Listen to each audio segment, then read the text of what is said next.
Right. I think we'll make a start. Could people mute themselves when they're not talking? It'd be really good. Um, this is, I think, the third in a series of conversations which we have organized. Four friends have come together to um, think about things in a different way. Tamsin, who's the host of the call, Gerry Salol, um, and Tom Lent, and me. And we thought we would try to do something a bit different. And we called ourselves We Contain Multitudes, in the belief, I mean, it's a reference to an old poem, I think, by Walt Whitman. But as some of you know, Gerry Salol is a Bob Dylan freak, and there is a song of a similar name of that out there. And it's the notion that really we're much deeper and more complex than we ever allow, and we have many different kind of facets. And in that context of complexity, it's very hard to kind of have a singular view of the truth, because things are really complex by their very nature. And right and wrong is really hard to navigate. And we've had lots of conversations about really the illusory nature of certainty, and the fact that we're all really searching for answers. And we've been trying to think about questions that don't have permit easy answers. We had, for example, a session on anger, atonement, and healing with Albie Sachs, the great South African activist who was highly involved in writing the Constitution and developing the Constitutional Court. And Simkhai Shigudu, who's an African activist, assistant professor at Oxford University, involved in the Roads Must Fall. And what we found in that discussion was that, people, that kind of issue of statues and racism really divides people on one side or another. And when we had the conversation, it was very rich and very very complicated, and finding different ways through these complicated questions is really vital. And we've also been thinking the tenor of our conversations. There's so much anger in the world. There's so much sense of I'm right and you're wrong, and there's only one version of the truth. So if we're dealing with really difficult and as we've framed it, wicked problems, I'm going to explain that in a minute. We really need to be tolerant of one another, explore avenues, finding ways of doing that. This session is going to be a participative one. We've built it for an hour and a half, and I think we've got about 20 people on the call. And I want everybody, if they want to be part of the discussion. We have two people to kick off the discussion, two wonderful friends of mine, actually, who know each other and have worked together and have traveled together and have chosen, I think, difficult paths in life. They haven't gone for the easy option. Bassma Kodamani, who has been working in the Middle East for most of her career and has been an amazing pioneer of peace building in the region, and most recently given her professional life over, and much of her private life, I have to say, over to the Syrian issue. And Gerry Salol, a long-term kind of anthropologist, developer, researcher, most recently head of the European Foundation Center in Brussels, to have a conversation, a really authentic conversation.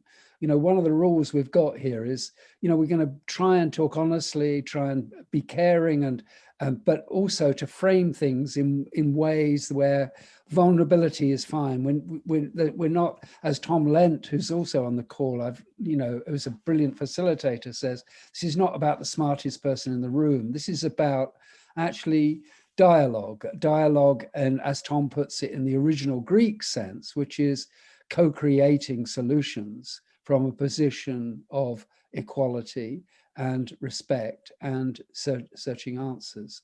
So I'm going to ask first Bassma and then Gerry two questions. I'm going to kick them off, and then they're going to have a conversation, and then I'm going to bring you in. You can write to me in the chat, or you can put your hand up. And I think we're small enough to have quite a few conversations. So I'd like to turn to you, Bassma, and to start. Bassma, what are the kind of I mean, you've taken a very brave path in your life, going to places and taking risks that would deter less kind of courageous people than you. What's the kind of moral underpinning? What the values and principles that have taken you out of, for example, safe academia into something where you've really pitched yourself against, against wicked, in the sense of really unresolvable problems, and really tried to kind of make headway on those. So over to you, Bassma. Thank you, Barry, and it will be a conversation, I hope, because I'll be saying maybe some very banal statements here, but I will say what drove me to make those choices. I was living in France, working as a scholar, fairly doing fine, successful. Everything was going well, and my life was well established. Yet, I think I was on the outlook, because the moment an opportunity emerged to go to the Middle East, I immediately felt I could leave everything, drop everything, and change my life entirely, simply because I felt that I could make a difference in the Middle East. Whereas being where I was in France, I was just another scholar. However successful, my agenda was not my success. My agenda was really what can make that region a better place. And I think I did not realize then that it was such a impossible task. I did go for this reason, but I also cared very much for the Palestinian issue. I had it at heart. I had made personal choices related to it because I married a Palestinian. I decided that I wanted to be somehow part of that issue personally. And going to Egypt and knowing that I was going to work on this issue was just getting closer to the ground, getting close to the real issues and how people lived the issue, not as a political stance, but rather what it meant in terms of the life conditions of people, of their expectations, their aspirations, how they looked to life. This was about real people, and that's what I wanted to do. And I actually was involved in track 2 talks throughout those years as a scholar, but I also felt that this was the opportunity to actually talk to the two communities. I did want to meet more with Israelis who actually all Israelis, but preferably those who were looking to resolve the issue and reach a peace agreement. So that was really at the heart of my work. And I felt I'm going for that. I'm going for justice, social justice, peace. The institution that has just hired me expects that from me. They know where I come from, and they have decided that I was the right person to lead this kind of work. So I felt very comfortable with myself, with the institution itself, what was expected, and what I was looking forward to working on. And I must say, I enjoyed thoroughly those maybe first 2 years, first 3 years, where I really had all the space to develop work that I thought was right, bringing promoting Palestinian women, Palestinian youth, academics, universities, and we had, megalomaniac projects that were somehow unrealistic. And here was an institution that had money, that could give me money to implement and to realize to fulfill those dreams that I had with the Palestinians and with these. And so it was a common dream that we were developing together. It was a real community of people who were convinced that we were all doing the right thing. Feeling that you're in the right place is a bit idealistic, probably, is a way of reassuring oneself. But I was at peace with myself. I was doing just what I wanted to do. I wasn't writing anymore, but I was doing something else so much more important to me that I couldn't see anything that could stop that from happening. So I was going for the harder and harder issues, such as, can we talk to hardline Israelis? Can we talk to right-wing Israelis? Can we talk on the Palestinian side to the more radical Palestinians, those of the Islamist movement and so on? And that was expanding, and the challenge was growing, and it was really, it was rewarding. It was very rewarding. And I guess I felt the same 20 years later. And that's in 2011, when the uprising occurred in Syria. And that was the moment when I thought, yes, I have been wanting to be part of that big cause called the peace in Israel and Palestine. But now my country of origin, which has been out of history for 40 years, we hardly saw any Syrian in any of these scholarly meetings and networks. Suddenly a voice, a face, faces and voices were out there in the media, on the streets, and something was calling me to join, to somehow to contribute to that one way or another.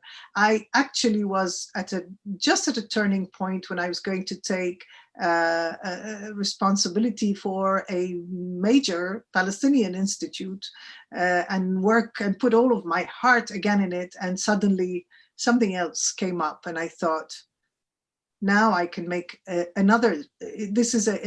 can make a real difference on this issue. And it seemed so imminent and short term, and that was 10 years ago. So full of disappointments, not a minute when I have told myself that was the wrong choice.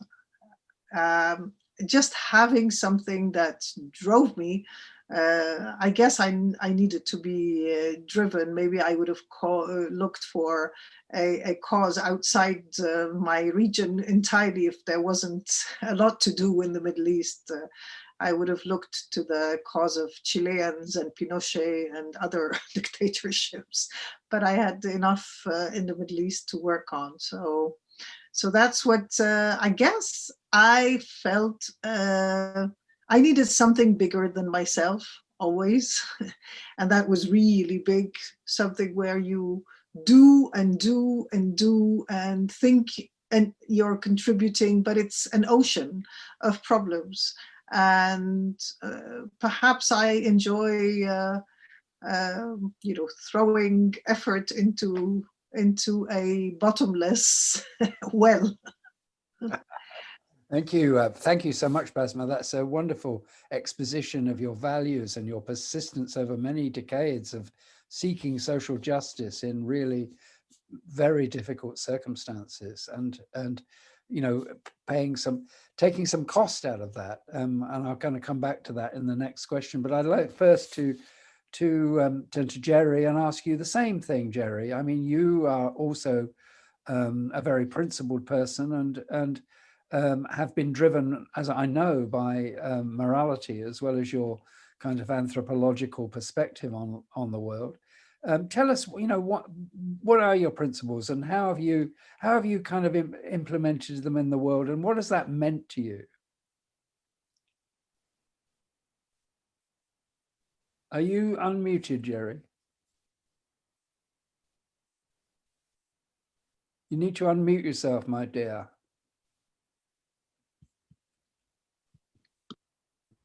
So, Yeah. let me start saying I feel like a fraud because I really don't have the courage. Many of the people in this call, looking at your faces, and I'm very intimidated by that because the truth, I'm not by the same kind of Bassma has been driven by. I have been. Can you hear me? You're breaking up a Can little. you hear me? Could you talk a bit louder and a bit more distinctly? A bit like, you know, shout a bit. Yeah, Gerry, why don't you turn off your visual and just have your audio? Maybe you'll get better bandwidth. Yeah, I think you'll get better bandwidth. We can't see your lovely face, but Okay, I think you can do without it. We'll bear the pain of that. Can you hear me? Yeah, Yeah. Go for it, Gerry. Yeah, I apologize. I wanted to start saying I don't have the courage of Bassma, and therefore I don't know how much of that fits. I look at you lot and I'm very intimidated by you. What drove me at the beginning essentially is curiosity. What makes individuals, how they decide things, how they resolve things. Are you hearing me? Yeah. I need a plus up. Okay. And I mean, over time, I've become much more interested in how institutions react, because I've worked, I mean, maybe through just my cowardice, actually, I've always worked for institutions until very recently. And therefore, I've begun to understand how the NGO infrastructure and how NGOs and international organizations work and how they engage. And one of the things that's probably concerning me the most is how we learn lessons in this industry and how we apply lessons and what we do when in fact what should be our daily bread and butter,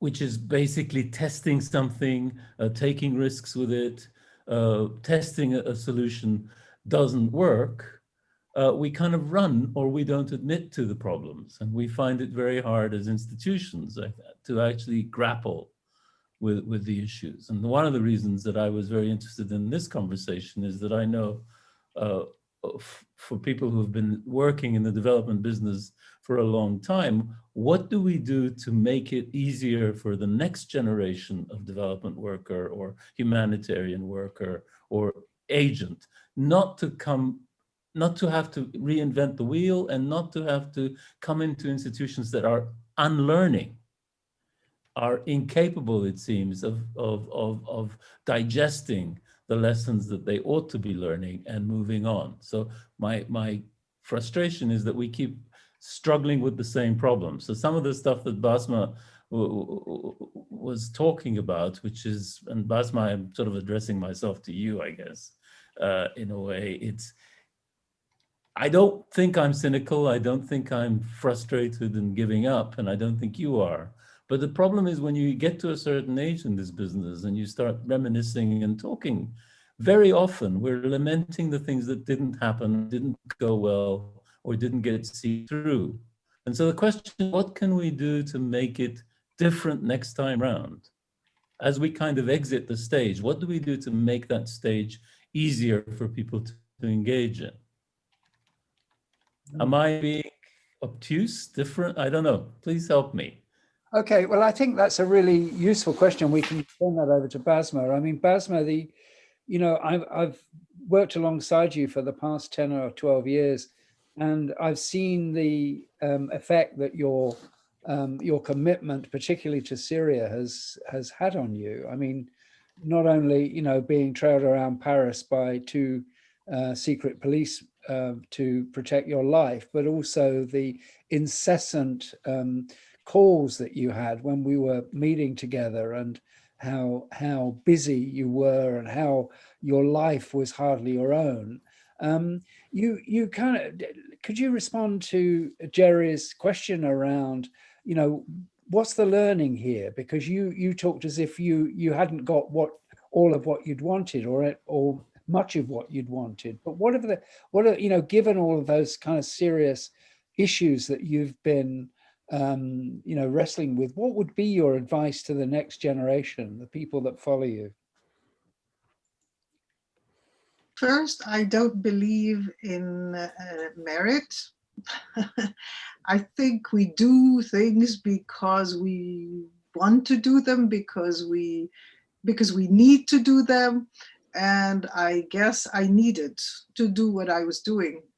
So I don't think it did at some points when life became really hard, particularly and the connection between one involvement and the other, and that is because I talked to Israelis and tried to build peace, that then sort of came into my involvement with the Syria issue in such a vicious manner as a way to attack me. And that's the point where I thought, why am I doing all of this? Why? And my own family was telling me, you are being so hurt by this, and you really think you want to stay in it? This is a jungle, and is it worthwhile? And my answer was, that's why I need to be in it. It can't be an easy world. It is a jungle. It's this rough, and I need to be part of this roughness, because that's what we're trying to change, really. Now, I think Gerry is right in saying we should be doing, maybe we should learn and do things differently. From my experience, too much personal involvement is damaging and may not necessarily achieve more than if one is a little bit more laid back, you say, and putting some distance with the issues. You know, it's very important to put one's heart into an issue, but there's a time in the evening where you need to switch off, where there is a point where I have to admit, maybe I was very arrogant. Maybe I was telling myself, I can change this world. I can carry the whole of Syria on my shoulders. There's something, I can change it entirely. And I guess I was unrealistic in that. That made me do things without any counting of where my efforts were going. At the same time, it may have been at some point counterproductive. I think I should have spent more time, how do you say, leading from behind, or leading more, pushing for collective work. And that is the one and most challenging aspect of any work. We took a lot of heat for what we were doing, and you know it, Gerry, Barry, Emma, all of you, Christopher, you all knew that we took a lot of heat for what we were doing. We thought we were just doing good. What was, who on earth could blame us for what we were doing? And we should have simply admitted this is highly political, highly sensitive. And we thought that if we were not worrying about the political implications of what we were doing, the institution was. Well, it appeared that the institution itself was not equipped to take the heat, and that fell on us, and us falling again on on the people we were working with, and that was extremely frustrating. That was actually heartbreaking and very, very damaging. I'm going back and forth between the two issues because I think I felt the same at different points of those two experiences.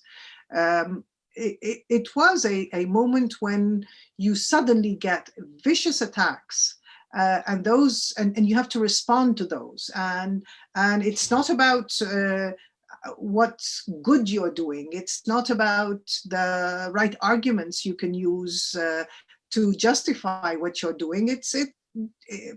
Something else is happening, and you need different tools to respond to that. Could you just say, Bassma, what the institution was and what were the attacks? Just give us a couple of Sure. In 2 words, we were working with many grantees in Palestine. We had a very large program in Palestine with all sorts of different players, human rights and research, community level work, women, etc. And all of that work suddenly came under vicious attack because this was an era of neoconservatism in the United States. The foundation itself was one of those high places of power to support the the liberal communities, and therefore was basically an important enemy for the establishment, for the administration. And we were doing something different in the Middle East and within different dynamics and so on. And I think, and that at that point, we were accused of somehow supporting organizations that defended, that was using hate speech and was promoting radical ideas that led to terrorism. It was post 9/11 also. So there was a general global hysteria about all of these issues. And here we were caught in missiles fired at us and having to respond to that. And we had no arsenal to do that. Suddenly everything we were doing was questioned, and we needed to say, well, it's all about decent people, and we are decent people, and what we're trying to do is good and peace and so on. It was irrelevant, simply irrelevant. I think we were naive, and we were not equipped to respond. The foundation was not equipped to respond at all. I was very surprised back then. But I even thought, don't they know that what we're doing is sensitive? Of course it's sensitive. and so what is it that they've prepared to protect such a program? It's obvious that this is a sensitive program. In any case, we spent, I think, the following 2, 3, 4, 5 years. I left the foundation after that, but the whole nature of our work changed. We were on the defensive constantly and harassed with those new missiles fired at us, and having to deal with those. And I don't remember that my work suddenly overnight changed into, how are we going to respond to that, and what are we going to do, and is the institution going to resist? Will it protect us? Will it defend us? Will it protect itself? Does it have the people, the champions, the allies in Congress, elsewhere, to defend the institution, its interests? So, and we suddenly felt that everything was just falling apart. No one was capable of telling us, stand your ground. There's nothing to worry, nothing to consider wrong in what you've been doing, and everything we were doing suddenly was possibly wrong and dangerous and was endangering the institution. So it was quite a rough period. And so in parallel to that, when I started working on Syria, I had participated in a debate with Israeli authors in a program in France during a book fair and so on. And suddenly that program, which was 4 years old, was dug out by, I will never know who, and thrown onto the internet. And within 4 hours, I think, it had been viewed by 80,000 people. And that was very odd. How could 80,000 people in 4 hours view a video, a 4-minute video? And that was a vicious attack against me, which has all sorts of reasons behind it, which have nothing to do with Israel. But here I was talking about peace issues with Israelis, and suddenly I was this traitor, because for Syrians or for some Syrians, or the official position is Israel is the enemy, so you don't talk to Israelis. And I was suddenly the traitor. I was that woman who, in fact, was coming from out far. We didn't know her history. She's obviously connected to Israel. And so she is also an agent of the CIA, of Israel, of the French Secret Service. I was everything wrong for a totally different set of reasons. And so I decided not to defend myself. And that's when I was really bruised by the whole experience. I withdrew and felt that I should really go underground for a while. I never stopped working, but I decided to stop being visible publicly. And I decided that, yes, I would work, and that after all, what I was interested in was not being in the media. It was about being, making a difference, talking to difficult people. And that's what I started doing again, but very discreetly. So I guess, and then responding was just beside the point, because I knew that the reasons were completely somewhere else. And the point was to get rid of me in the leadership of the Syrian opposition. And that happened about 2 months later. So it was clearly planned to destabilize me and then to oust me. And I guess, Gerry, my response here is to say, I feel I just couldn't do otherwise. I stayed involved in the Syrian issue, and 10 years later, I cannot say I've lost hope. No, I think what we do, and I maybe have still the energy, and young people have more energy than I do, but having invested so much, older people think that we're not going to give up now. Maybe now is the time when we should put even more effort. But basically it's to say, okay, the short term looks really bleak, but there is hope if we look at the longer term. And this is a huge turning point for a country. Syria has been under dictatorship for 50 something years, and is not going to get out of it overnight. It might take more than a decade.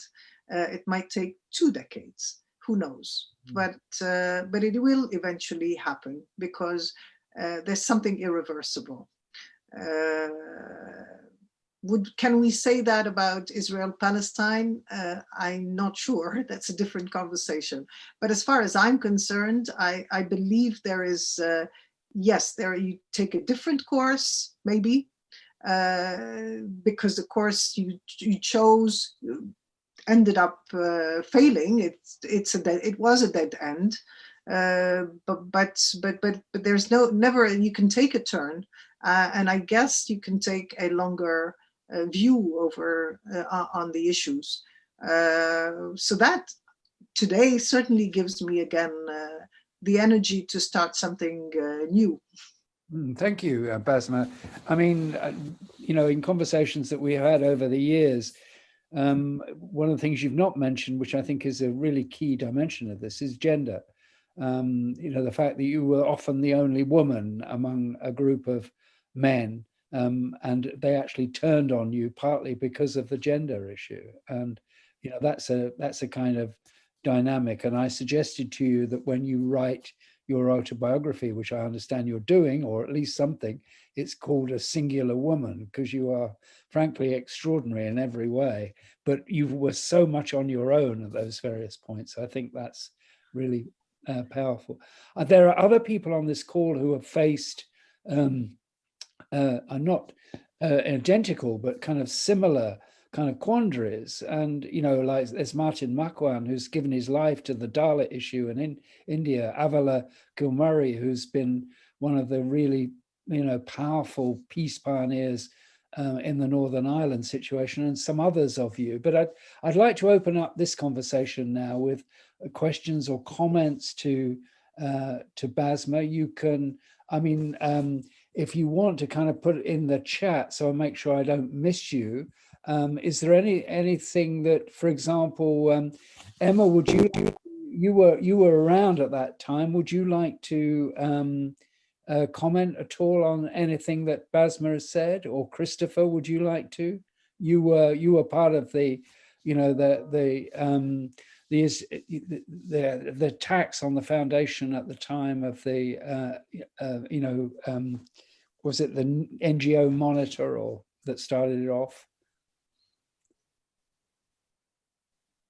Emma?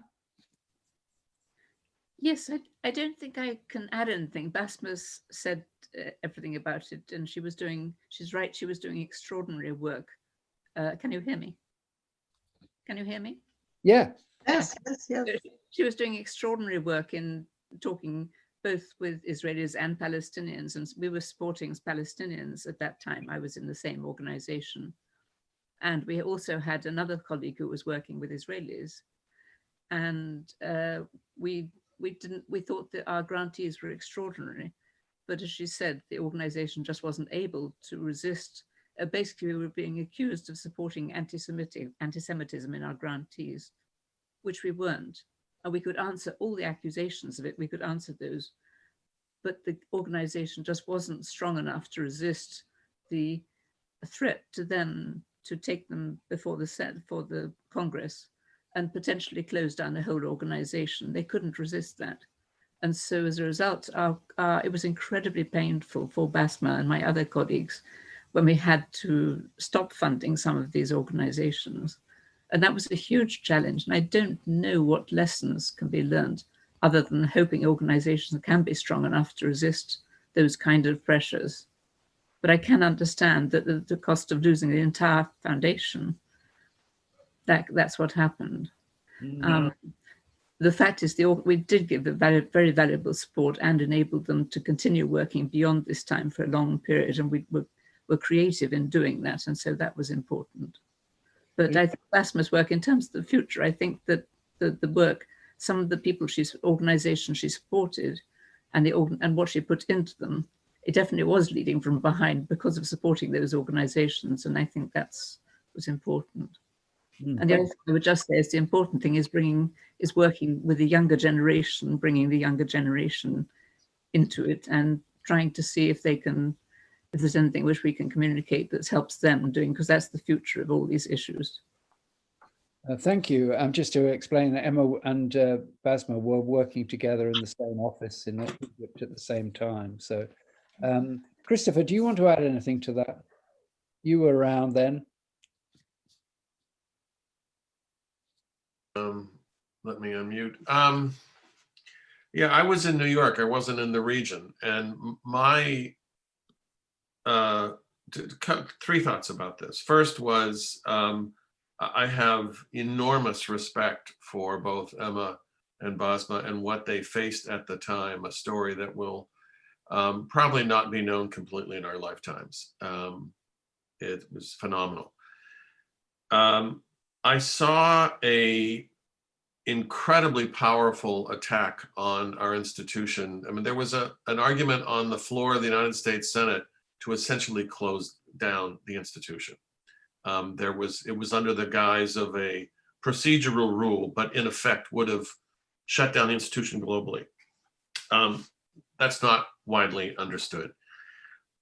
But my larger takeaway from this is in both this conversation, what is triggering are two thoughts, two sides of the same coin. One is, as Bassma was saying in detail, and Gerry was mentioning earlier, there's a whole set of personal strategies to think about in this kind of work. And that's an interesting conversation at some point.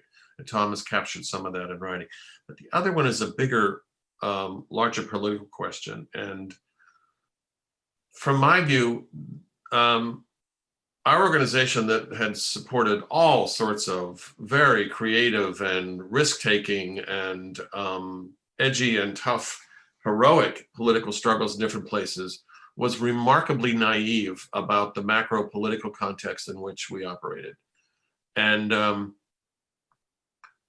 a variety of levels. And I'm seeing that play out again and again in virtually, I'm looking at everybody's faces in almost all the countries represented on this call, where hitherto pretty strong civil society organizations, whether it's, the attack currently right now on a variety of human rights groups, as well as other very powerful counter-voiced institutions for whatever their faults, and there are many.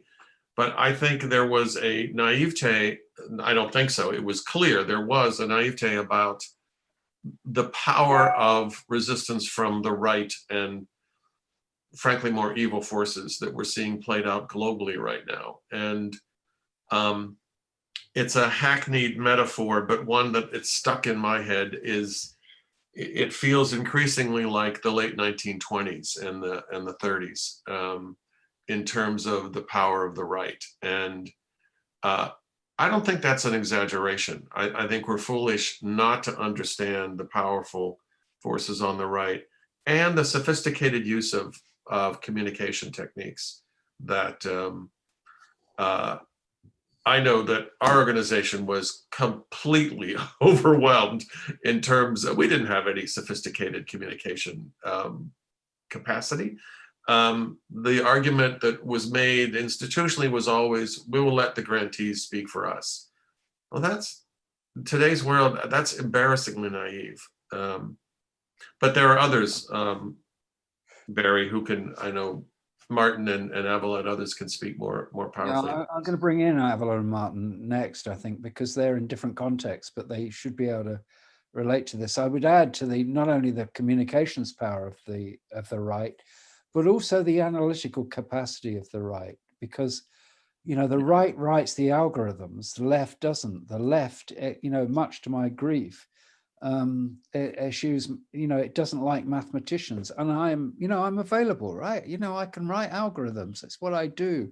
Avila, let's go to Ireland, and I'd like to see your take on this situation, because you're a long-term peace campaigner who's been actually very successful throughout her career in actually altering the course of history, if not actually completely solving it. You'll probably do that by next Wednesday.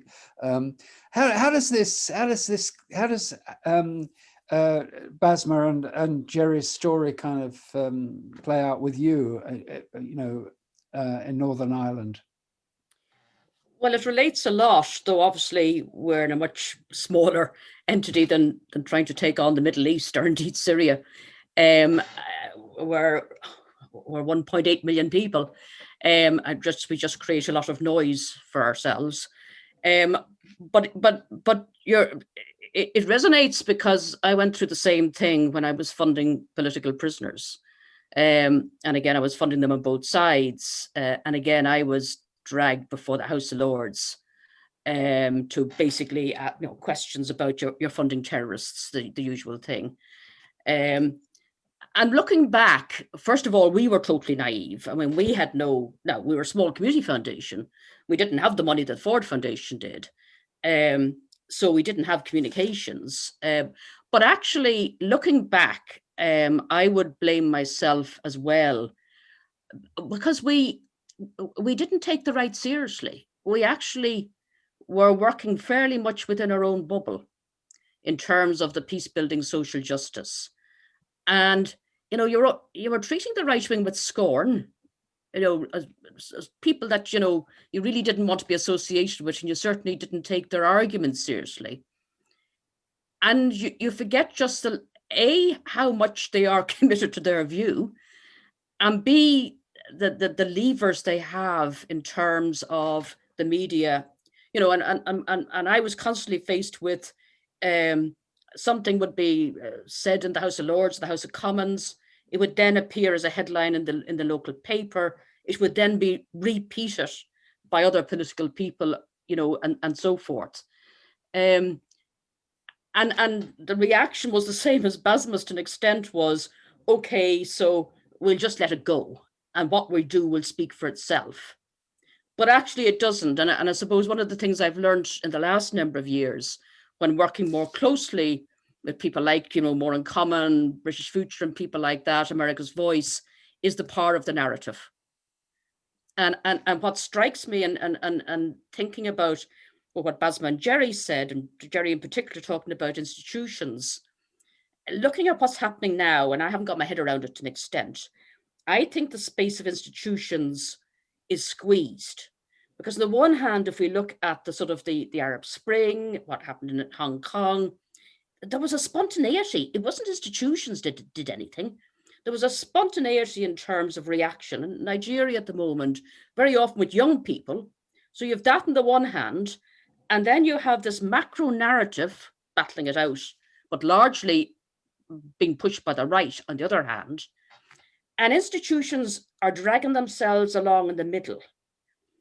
Now, I think we need to sort of get our heads around, you know, there's a role for all of that, because it's almost like playing in a football team. There's a role for defense as well as the forwards and the goalie. But an institution's role is probably consolidation rather than initiation and putting things forward.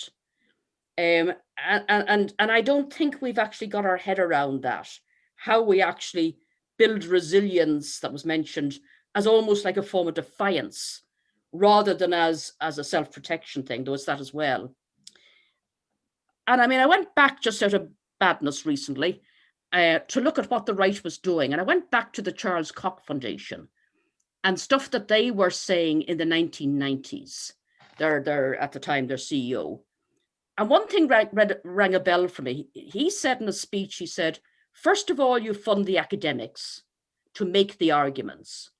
Then you fund the right-wing think tanks, though he didn't say right-wing, obviously, the conservative think tanks, to turn those arguments into something that people can relate to.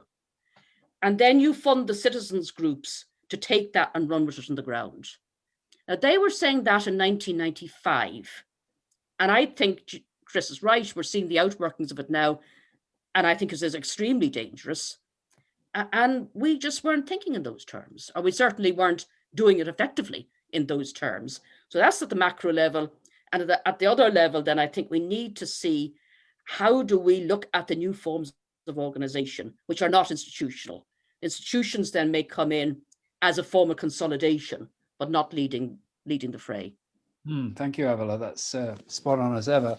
I'd like to go to India now and turn to Martin Makwan, who has devoted his life to the Dalit cause and as familiar with, I mean, similar to Bassma, has been extremely attacked and is unpopular in certain quarters for your work, your human rights work, Martin.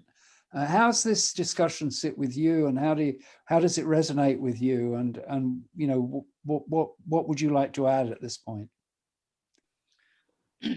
Actually, Bassma's words have remained with me, and very powerfully she has put that she has found peace in passion. Yeah. So the more passionate you are, the more peace you find with yourself, and that gives you the energy to keep on engaging. And I think Jerry also tried to say something which is also equally realistic, is that you may spend many years, but you continue to end up with the same issues in your life. I think I see that both these merge, and we can see, and what I realized, what I learned in my work is that this is like an onion peeling, you know. We look at the onion and we think we understand the onion completely till we peel the second layer and we say, oh, this one I didn't know. And the third layer is still there waiting for us. So earlier I thought, I'll be able to lead the whole thing in my lifetime myself. I realized that yes, after a point, it is prudent to pass the baton to somebody else, right? And that's how it goes on, because the issues we fight are systemic issues, yes, and systems which have been built for generations, prejudices, laws, literature, idioms, place of children, socialization.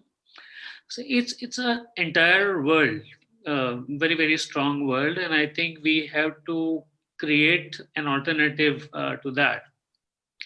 But one point, which I wanted to bring forth is that, it is the powerful people within the adversaries which actually keep us engaged. And they don't allow us to go behind the wall to find the common people, right? And I think it's very important to connect with the common people. And I am, you must be reading papers, but in India, there's a huge controversy or debate going on. A gang rape of a Dalit woman who is considered to be the lowest, even among the Dalits, the scavenger community. 4 people gang raped her, and then the government burnt her body without even handing over the body to the parents.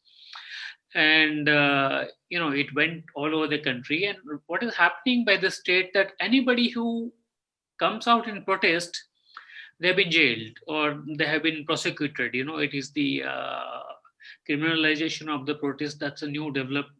So how do we engage, or how do we connect to the common people? So we gave a small program, and it came to my notice that the last wish of the mother of the deceased girl was to apply some turmeric powder on the body of her daughter before the cremation. Because that is the cultural tradition, that when the girls or the boys who die before marriage, without marriage, they apply some turmeric powder to say as if you're married, and that was not allowed. I picked up that point. We prepared a small poster of the girl, a representational image, and we said, we will bring a pinch of turmeric powder from our family and put a dot of the powder on her face.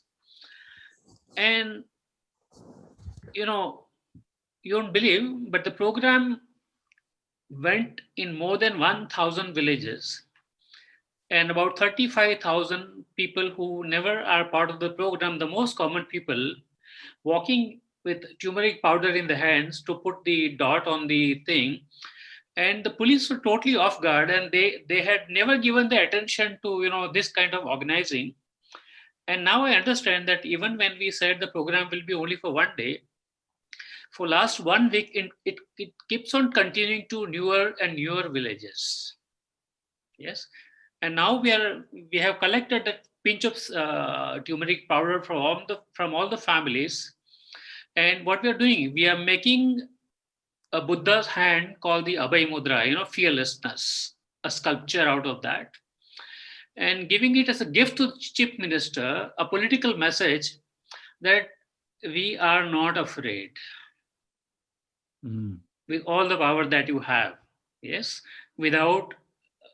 So I think, what I understand is that the world of the poor people, the last at the border, it's a very different world, and we need to connect with them, and that gives us more hope.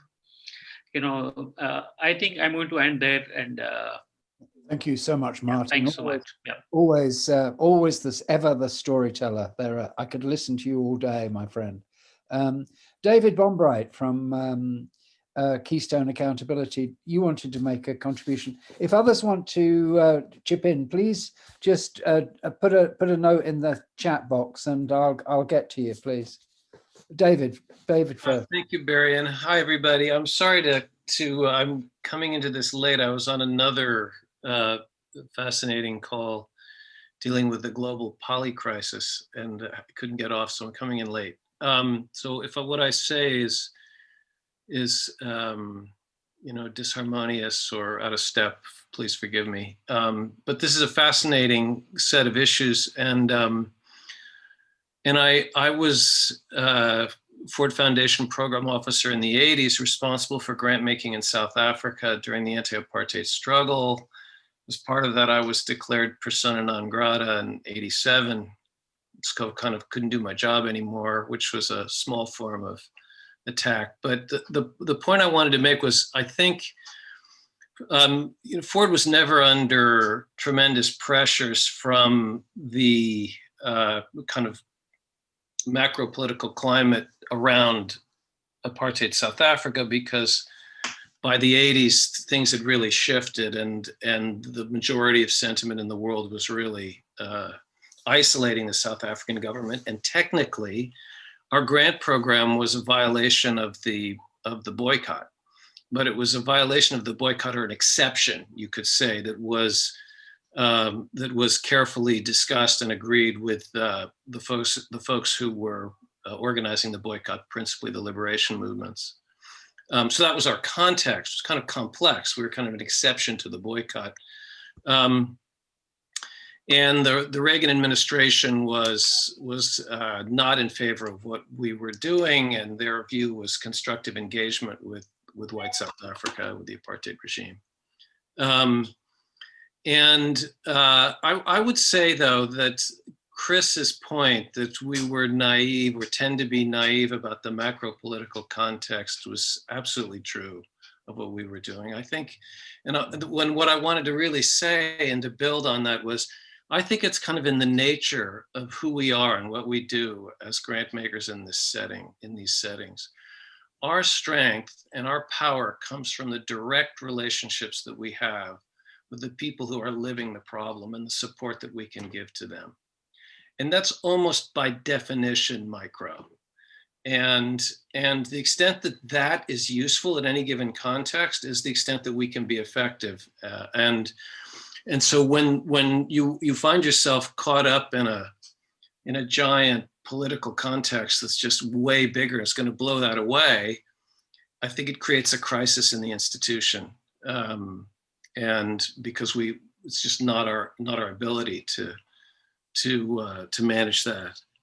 So that's really just the comment that I had, that the setting in the Middle East was just, in a sense, I think that Emma and the gang lived through, was just too much for our model of intervention to hold, if you will. Which, I mean, you could say naive at one level, at another level, it's brave. What else can we do, really? And somebody's got to do it. So. Thank you, David. That's a useful point. Lainey, you're next. Hi all, thank you so much for sharing your amazing stories and all of your thoughts on lessons learned. And I think this sector tends to attract a lot of very passionate people. So it struck a chord with me when both of you mentioned this peace within passion, and kind of taking a step back and having distance from your work. So I was just curious if, those of us who are entering into this space, if you have any, tips for how do we find this balance of both passion and peace within this sector. Thank you. Thank you, Lainey. I'm gonna turn to Gerry to sort of comment on that, if you could. Gerry, would you, because you actually raised the issue of the next generation. I think it's really critical. how do we support people like Lainey in this respect? Gerry? You're muted, mate. You're muted.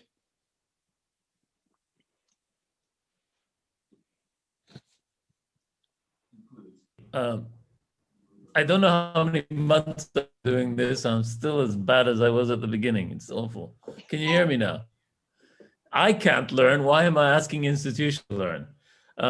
So can you hear me? Yes. Okay. So a couple of quick ones. I mean, first of all, touched I am by many of the commentary, and I'm so glad that people with much more who are much braver than I have had a chance to expound. This issue of what institutions can learn, and indeed, I think the analysis Chris gave was right up there, and I kind of agree with where he was going with it. The truth is, we have to find ways of dealing with these bigger issues better than we have done, because we haven't been very good at doing it. And part of this is we can't continually be naive about the context, because at some point, if you keep repeating the same mistake, it means you've gone nuts, really. So you have to be able to grapple with things differently, and we have to find a way in a community like this of engaging and especially preparing people for all of this. And so I think Lenya's question is a very valid one for me. I remember being in a very difficult situation in refugee camps in Africa, and a very young woman who was an intern in an NGO came out to the field, and she was extremely good at developing a logistics. She was a mathematician like you, Barry. And one of the things this woman could do was she knew how to do things on computers, and she developed a way of tracking food delivery systems to refugee camps and then to the famine in a way that actually, I think she might have been about 21 when she started. The entire aid community in Ethiopia at a certain point adopted this strategy. This young 17, I think she started when she was 17, she was about 21 when she finished doing some of this work, and people started following, using this woman's tracking methods for making sure food was meant to go to. So sometimes very young people in the right place with the right set of tools, if they have bosses that will back them, can do some very incredible things. And I've experienced that. And so my question is, why can't institutions do this more? And why can't they do it better? And part of the context of people experiencing being not recognized or seen what they're doing has to be something that aid agencies begin to take on. And frankly, if you just look at the difference between the way Médecins Sans Frontières and Oxfam behave in particular political situations, you have to see that there is a way, either because of a slightly different culture place, that people will actually stand up and fight for what their colleagues are doing. I'll never forget in Ethiopia when Médecins Sans Frontières decided that the government was inappropriate, and they decided to pull out of Ethiopia. I remember all the other aid agencies saying, no, you can't do that in this context. And of course, I'm not saying everybody should pull out, but there are moments when institutions have to stand by their guns. And I think I've seen in the 40 years I've been doing this work, moments when organizations have stood up for what they believed. But I don't see this as being something that institutions are good at, or that they have a infrastructure that helps them stand up to this kind of thing.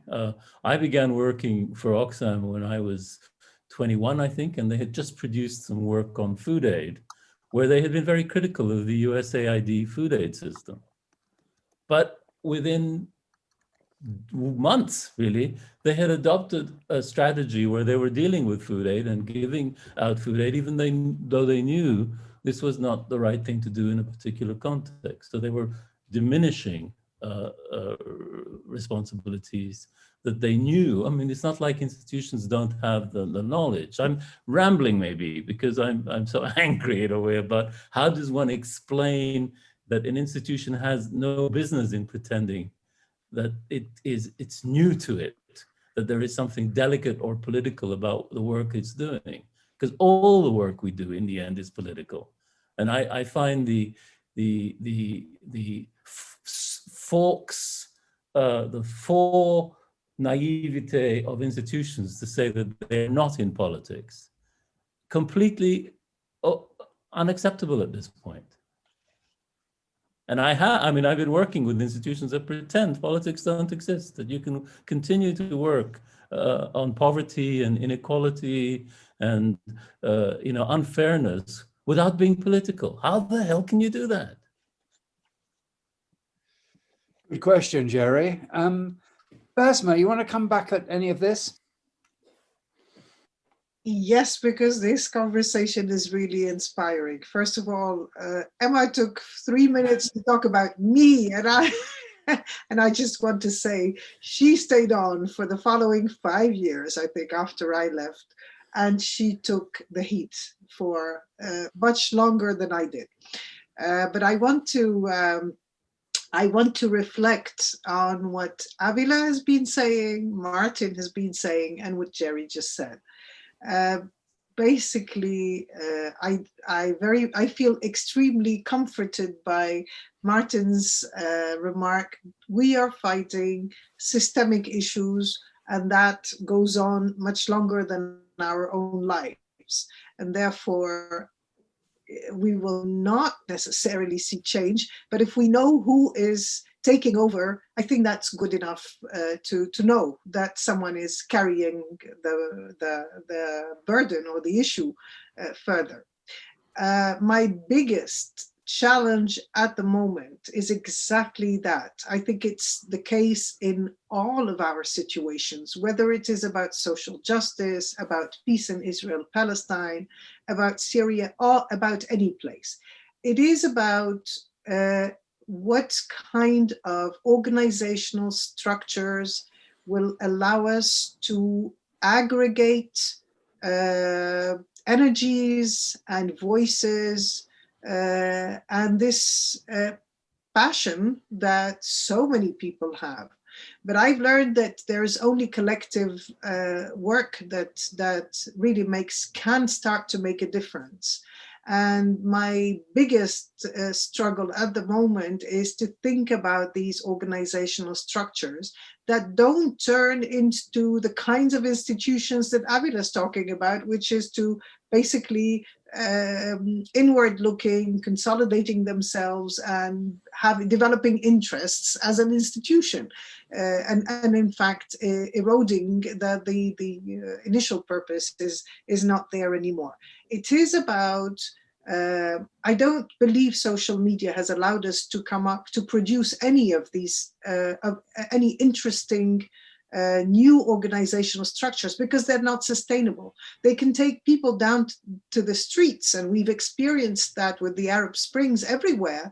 And then comes a moment when you need to produce the players who can carry the transition, the change, the negotiations, whatever, and they're not there.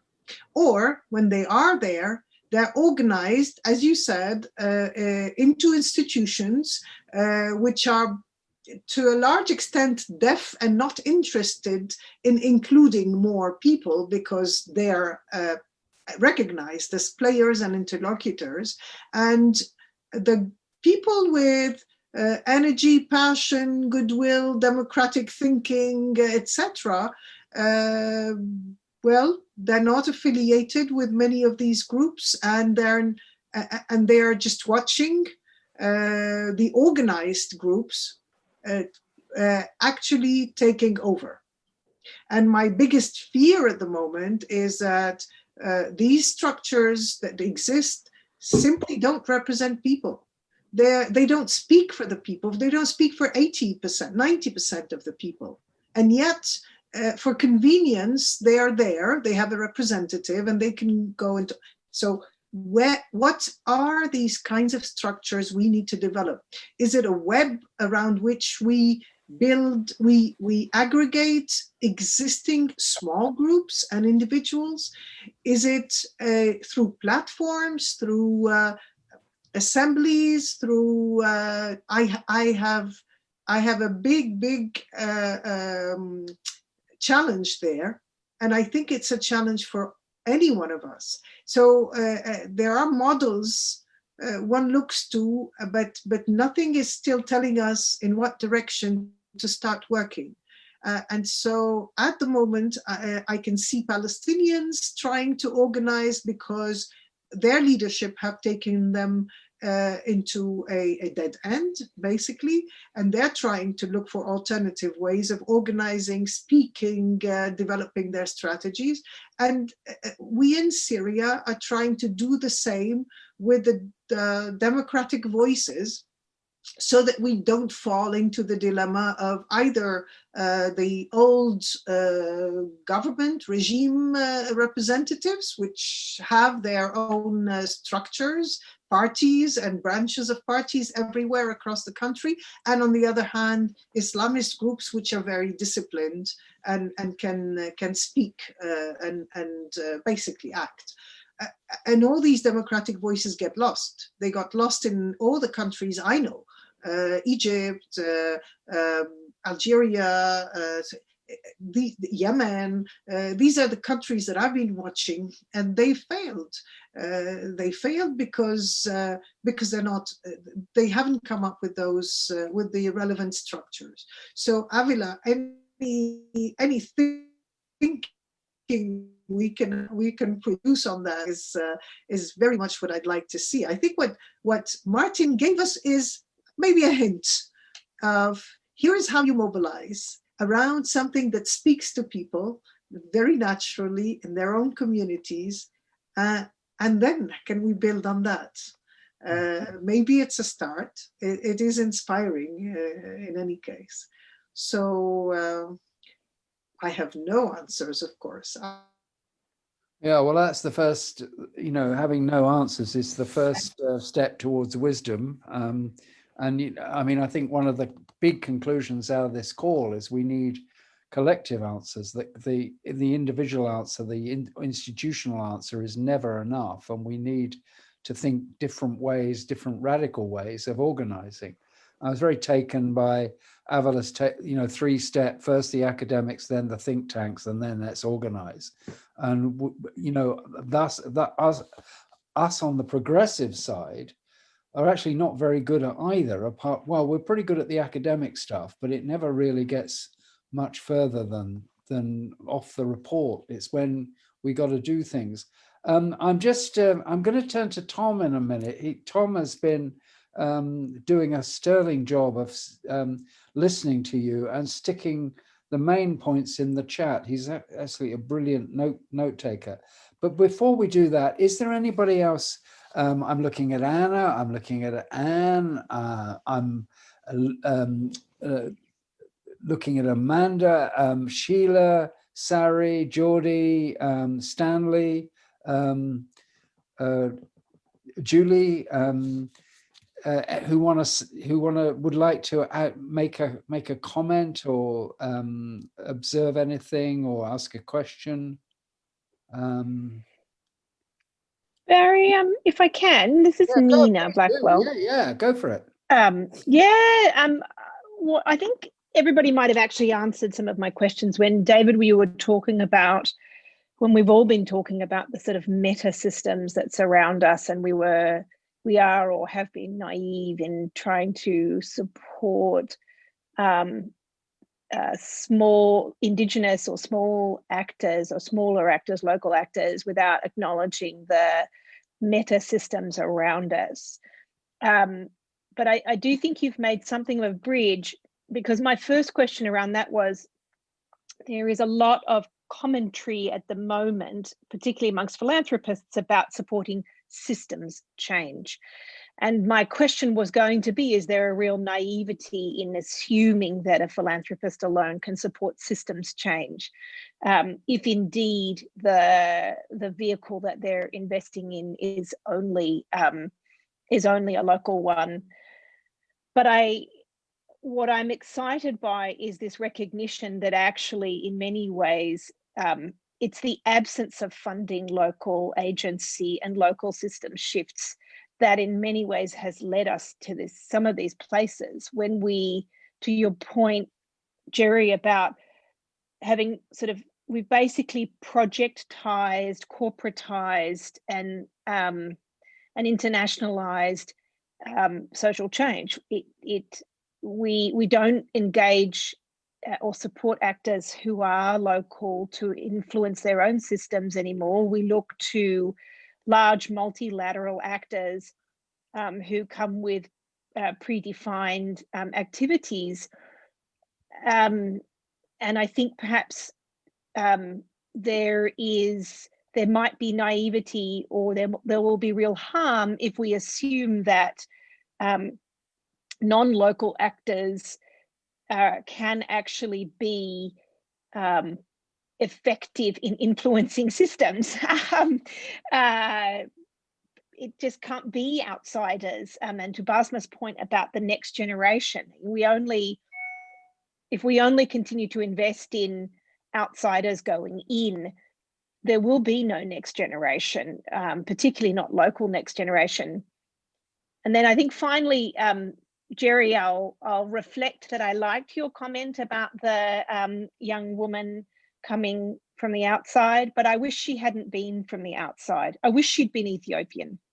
I wish that she wasn't a 21-year-old or a 17-year-old in a refugee camp, assuming that she knew what it was like to be a displaced person, or that she knew what it was like to starve. I'm really reflecting on the sort of harm that white saviors do, no matter how well-intentioned we are, and I'm going to really call myself out here because it's exactly who I am, but the harm that we do when we come in from the outside without really recognizing local structures, systems, power, and supporting those within the larger macro political systems in which they operate.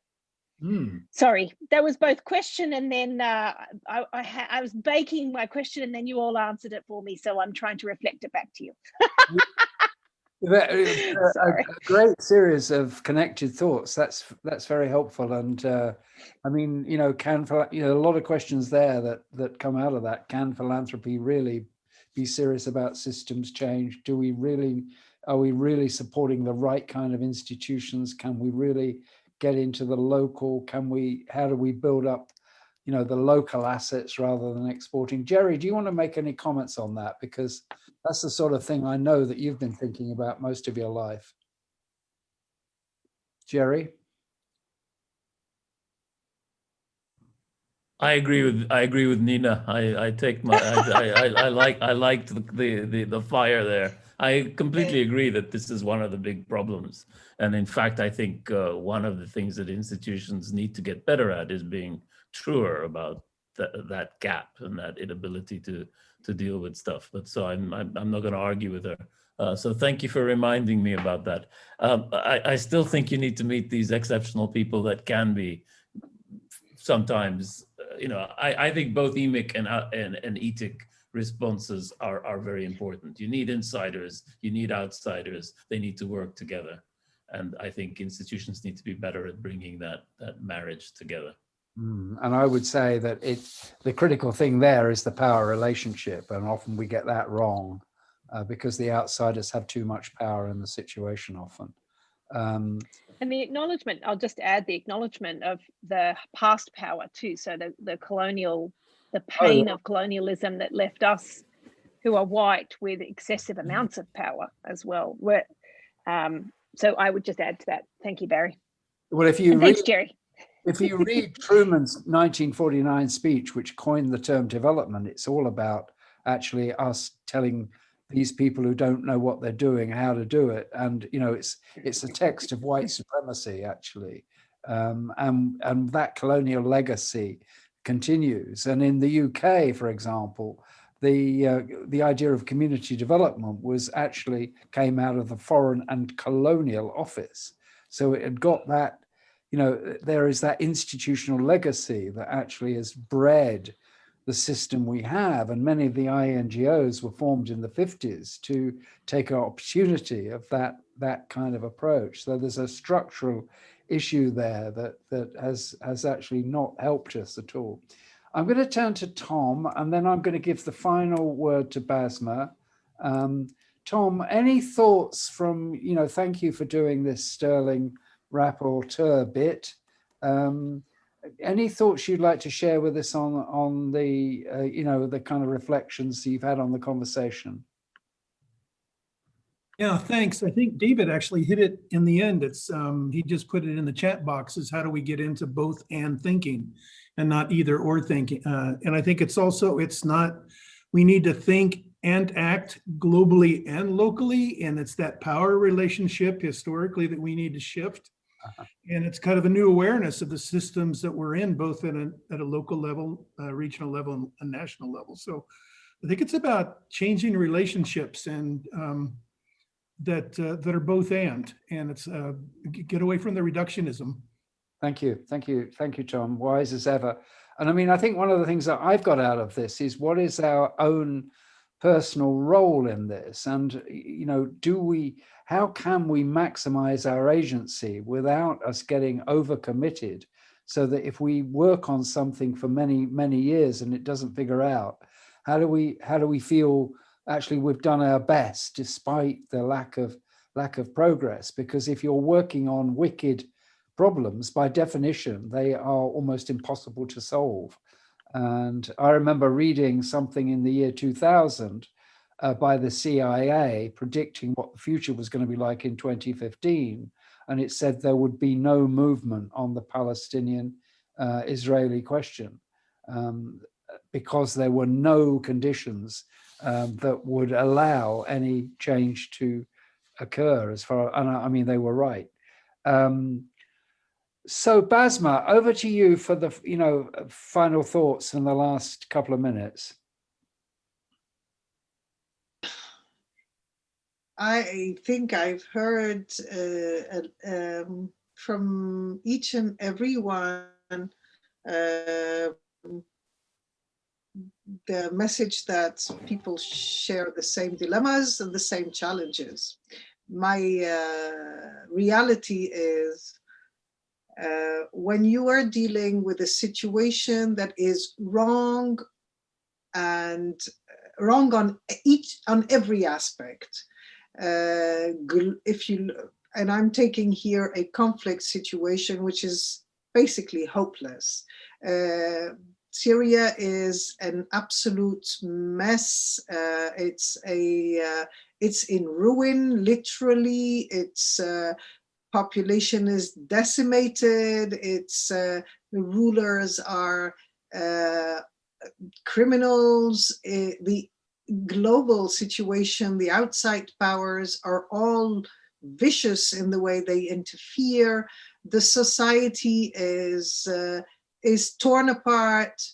And so I look to first do what Avila, I think, suggested, the narrative. At least we can this is where I might be able to tell a story that I can control.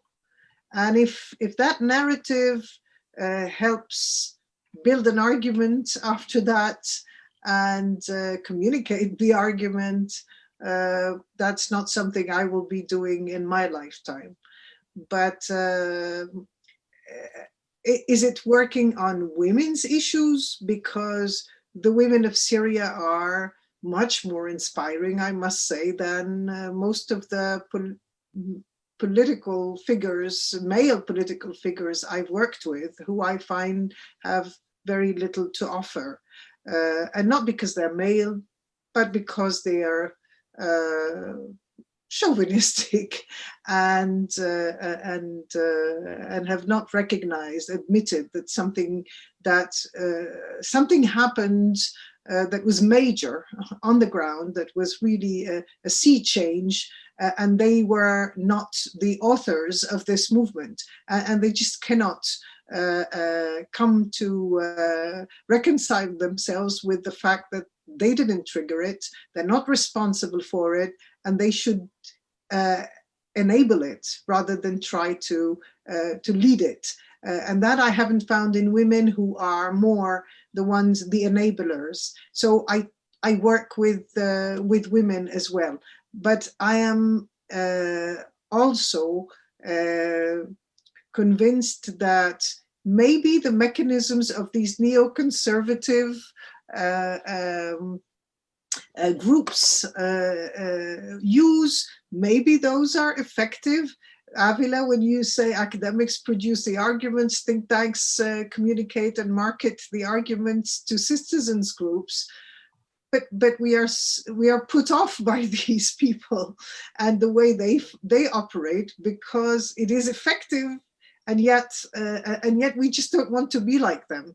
And so I'm drawn to the way they, to the effectiveness of their, the way they operate. And they mobilize social media, and they mobilize different groups, and they mobilize whatever, fear, religion, everything to their advantage. And suddenly you are overwhelmed by their, the power of their discourse. And I think we have to be humble and admit that our way of operating has just failed to a large extent. We haven't made a difference. This wouldn't be your case, Avila, because you did make a difference in your context. It was a different times and different size and different challenges, but on all the rest, because you didn't stop working, you continued to work on the same issues. We all know this, that our successes have been very limited. So yes, it's good to think, yes, I'm trying to work on systemic issues. I don't know, is it enough? So 25 years is not a long time between the moment when ideas were produced in the 90s and we are now living with this environment of these ideas in 25 years later. Why haven't we succeeded? Where have we been? What have we done that is that has just not been the right approach, that takes us a bit quicker than we have done so far? So I do express frustration. I blame myself and maybe some of my friends, and maybe we should have been more cynical and more determined and more how do you say, outcome driven. Here's the objective, we have to get there. And this is everything we hate, right? Because we want to be ethical all the way through, and we want to respect everyone on the way, and that takes much longer. So I am just left with this dilemma. And as I said, I'm continuing to work this way, knowing that it's not going to produce the kind of change I would like to see, or not even the beginning of it. Yet I have some frustration and envy towards those who know how to operate better, quicker. You're pretty smart. Maybe I should leave it at that. Thank you so much. There's a couple of things in the chat that worth looking at. Anna Pino has put in some stuff about how the right makes us doubt everything, and Sheila Wright has put some interesting comment about the support for communities, the support for academics, and the support for the middle bit, which she says is missing. I think one of the things I've taken from this this conversation is we really do need to kind of rethink the way we go about this. And, you know, one of the things we tend not to do in this space is to talk about the things that are not working, the things that really have gone horribly wrong, like the situation that occurred all those years ago in Palestine around the grant making program. And I think, in a sense, if we could think about systems in a different kind of way, that we might actually get somewhere. And I think that the enemies of this are individualism, the sense that each individual has got to solve things, that trusting in the corporate model, where it's very clear that actually the collective, the mass movement of people is actually required. We shouldn't fall into organizational traps. But I think, I want to thank you all it's been great. You've all stuck here. It's been a fabulous conversation. Thank you so much. Just by way of finishing, we contain multitude conversations. We're a group of friends doing this on a completely voluntary basis. We're open to suggestions. We'll only make this work if you come and work with us. Put forward your own ideas, things you'd like to talk to, on an hour and a half on a Zoom call on a Thursday, towards the end of the day in Europe, at least, where we can kind of begin to talk about things that we don't normally talk about, and actually support each other and think about different ways of actually addressing the kind of some of the wicked issues that face us. And I think that one of the other things is, I think that what's come out of this is actually the right is getting things in terms of the way it does things actually much better than we are, and we need to learn, and fast, I think. So wherever you are in the world, thank you for coming and being with us. Thank you to Gerry and to Bassma for actually stellar kind of conversation. And this has been great. And it's we will be back, and do be in touch with us, and say if there's things you'd like to have a conversation about. We're still working out. We don't know how to do this. We're still, we're playing jazz here. This is. We're making it up as we go along, but we're very lucky in having such wonderful people taking part. So thank you, and wherever you are. Are you playing us out, Barry? I'm not today, no. Bye. Bye-bye. Bye-bye now. Thank you. Thanks. Thank you all. Bye-bye. Thank you. Bye, everyone. Bye. Thank you, Bassma. Thank you, Bassma.